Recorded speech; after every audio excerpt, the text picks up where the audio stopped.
This is your stimulus check, second stimulus check, stimulus package, COVID-19, and news update for Wednesday, September 23rd. These updates are designed to save you time and hassle and give you nonpartisan news. There is a lot going on in government. We are only 41 days away from the presidential election. The government is facing a possible shutdown. The president will be nominating a Supreme Court justice, probably by the weekend, and stimulus is still in negotiations. I will be discussing a breakdown of a few different options of how stimulus could pass before the election. With all the crazy continuing, I thought I would lighten things up with a joke. I don't approve of a political joke. I've seen too many of them get elected. Before we move on, I have a gift for you. Get a free stock from Webull valued up to $1,400 when you deposit $100. Let me know what stock you get in the comments. The Webull link is also in the description of this video. New on COVID-19, the FDA will be announcing tougher standards for COVID-19 vaccines, and I believe this is going to make it almost impossible for a vaccine before the election. As of September 22nd, the U.S. COVID cases are getting close to 7 million, with deaths almost at 200,000. Cases of COVID-19 have been trending down, but now been trending up since September 13th. To put that in perspective, at the peak in July, COVID-19 was at 67,000 cases per day. On Monday, COVID cases jumped back to over 41,000 cases in a day. When looking at COVID in comparison to the flu, in 2018 and 2019 flu season, there were 35.5 million flu cases and 34,000 deaths. The flu seems to affect just as many, however, there are less deaths from the flu because it is different from the COVID-19 virus. COVID affects the lungs in a big way, which makes it more deadly. However, this is like comparing apples and oranges because they're two different diseases and the flu has not been tracked as thoroughly as COVID. Yesterday, House Democrats and Republicans reached a deal to avoid the government shutdown. They passed a bill to avoid a shutdown, sending the legislation to the Senate. With legislation for the government shutdown being moved through Congress, now they can focus on stimulus checks. Yay! Congress does have time to pass stimulus before the election, and let's look at 4 different possibilities on this timeline. Possibility number 1 is the Senate votes September 30th, and then the House votes October 1st, and the President signs October 2nd. Possibility number 2, October 9th the Senate votes, October 12th the House votes, and October 13th the President signs. The third option is October 16th the Senate votes, the House votes on October 19th, and then the President signs on October 20th. And lastly, the possibility of October 23rd, the Senate voting, October 26th, the House voting, and the President signing off on October 27th. So these are 4 options of the stimulus being passed before the election.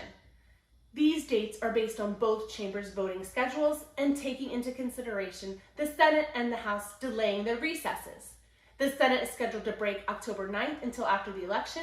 The House is scheduled to break October 2nd until after the election. However, if you remember, Nancy Pelosi said that the House is not leaving until stimulus is passed. President Trump said last week, "I want to see people get money. We should have an agreement. People should be helped." Steven Mnuchin, Treasury Secretary, said it is very important that we have stimulus that helps the areas of the economy that need support. I've told House Speaker Nancy Pelosi I'm available anytime to negotiate, no conditions. In August, Mnuchin also said I could get out 50 million payments really quick and start making payments a week after a bill is signed.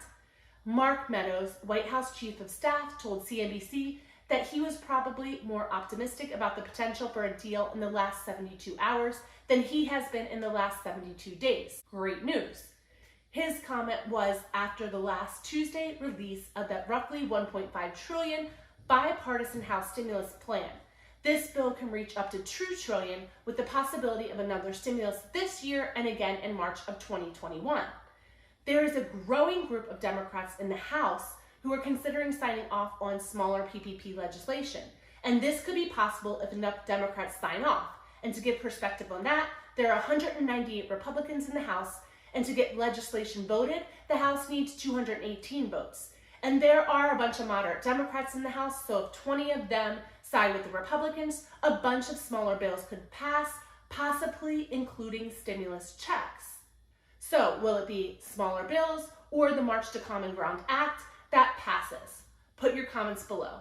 I also have a poll below in the description of this video. I'd love for you to comment on the poll. If you want more information on that March to Common Ground Act, check this video out. And remember that March to Common Ground Act was written by the Problem Solver Caucus. I personally love the idea of this caucus, currently comprised of 25 Democrats and 25 Republicans. And if you want to hear more about the caucus from Representative Alyssa Slotkin, who is in the Problem Solver Caucus, check out this video. I personally think this caucus is brilliant. I love the collaboration of both parties. Collaboration enables a broader perspective, better problem solving, and an opportunity for equal participation from both parties. Comment below with what you think. Wouldn't it be really cool if we use this format for every bill?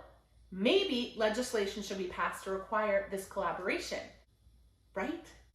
The passing of Justice Ginsburg has sparked more contention on Capitol Hill. There are now 8 living justices with 1 open slot to be nominated by President Trump. Will whomever President Trump nominates be approved by the Senate before the election?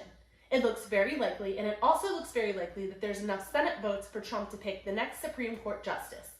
Mitt Romney now supports the Republicans in regards to picking the justice. With Romney's vote, Mitch McConnell, Senate Majority Leader, has all the votes he needs, and Trump has said he will pick a woman for the High Court. Federal judges Amy Coney Barrett and Barbara Lagoa are said to be top contenders. If you want to learn how a justice is picked and what legislation is feared being overturned by the court, check this video out. With the bipartisan agreement when it comes to stimulus checks, and now a bipartisan bill from the Problem Solver Caucus, hopefully Congress can pass stimulus checks in the next 2 weeks. I've said this before, and if you're new here on my channel, my opinion, not fact, is I believe someone is going to give a stimulus before the election.